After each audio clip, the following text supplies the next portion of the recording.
Maria Tallchief is one of the greatest ballerinas in history. She was able to break the color barrier in dance, she won many awards, and became one of the most well-known ballerinas of the 20th century.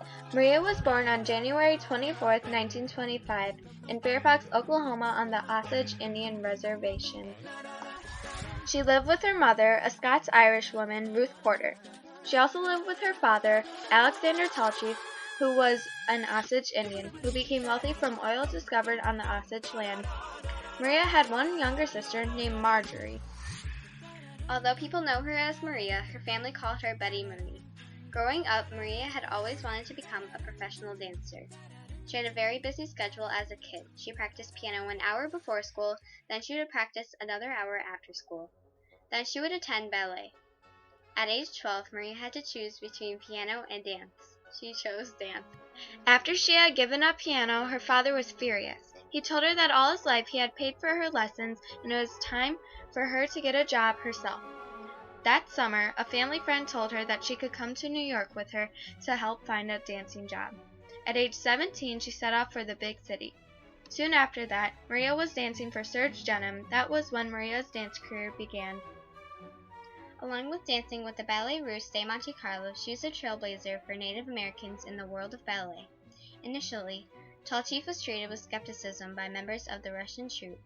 They were unwilling to acknowledge the Native Americans' greatness. She encountered many Russians who didn't support her. Maria was used to small villages, and she then explored what life was like as a professional. In the 1940s, she danced with the Ballet Russe de Monte Carlo. This was when she was finishing up high school. She graduated in 1942. In 1947, she also became the first prima ballerina of the New York City Ballet. She held that title for 13 years. At about the same time, she met famous choreographer George Balanchine, whom she later married.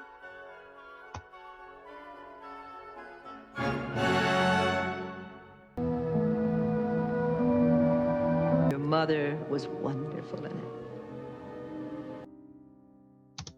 In 1947, she also became the first American to dance with the Paris Opera Ballet. In addition to her work with the Opera Ballet, she was a guest performer with the American Ballet Theater. When Maria first started dancing with the American Ballet Theater, she was just dancing as a guest, then as a prima ballerina. That summer, she appeared alongside Danish dancer Eric Brun in Russia, where she is recognized for aplomb, brilliance, and dignity of the American style. She was married to the famous choreographer George Balanchine, but after 5 years of marriage, they got a divorce. However, Maria still worked with him. Later in 1957, she married Henry Passion. They had a child in 1957 named Elise, who later became a poet. After having a kid and raising a family, Maria then retired in 1965. After she retired from her dancing career, she worked as a director for the Lyric Opera Chicago from 1973 to 1979. In 1974, she founded the Lyric Opera Ballet School. There, she taught the Balanchine technique, which her former husband had created.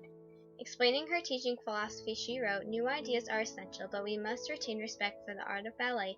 That means the artist too, or else it is no longer an art form." Also, after retiring, she founded with her sister Marjorie the Chicago City Ballet. In 1981, she also worked as co-artist director until they went out of business in 1987. Despite the company failing, the Chicago Tribune called her a force in the history of Chicago dance, and said she arguably increased the popularity of dance in the city. She was featured in the documentary film Dancing for Mr. B in 1989. From 1990 until her death, she was an artistic advisor for Von Heideck's Chicago Festival Ballet. Maria has won many awards and was the first Native American to break into ballet. She became one of only 5 artists to receive Kennedy Center honors, and she also became the first American to dance with the Paris Opera Ballet.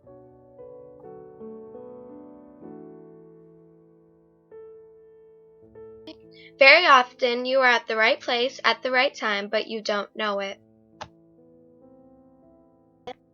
To me, there is nothing more glorious than the human voice. Dance from the heart and love your music, and the audience will love you in return. a ballerina takes steps given to her and makes them her own, and each individual brings something different to the same role. I don't mind being listed alphabetically as long as I'm not treated alphabetically. Dancing is my gift and my life. God gave me this gift to bring delight to others. I'm haunted by the need to dance.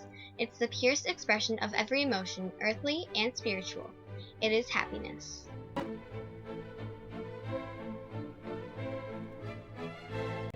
What's important is that I'm working with talented young people.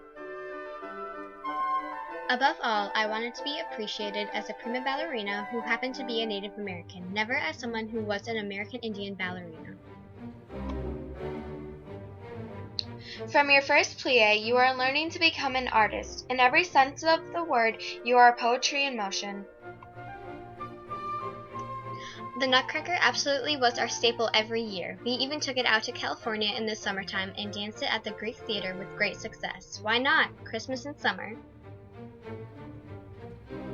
We didn't concentrate only for an hour and a half a day on what was being taught. We lived it, and I was beginning to understand just how hard I was going to have to work if I wanted to be a dancer.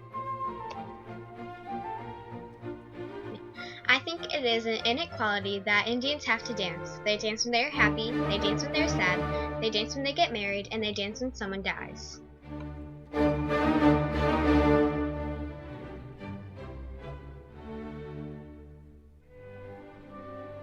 If anything at all, perfection is not when there is nothing to add, but when there is nothing left to take away. She was one of the most amazing ballerinas in the world, and if it wasn't for Maria, Native Americans would not be able to dance like they can now. Maria died April 13, 2013.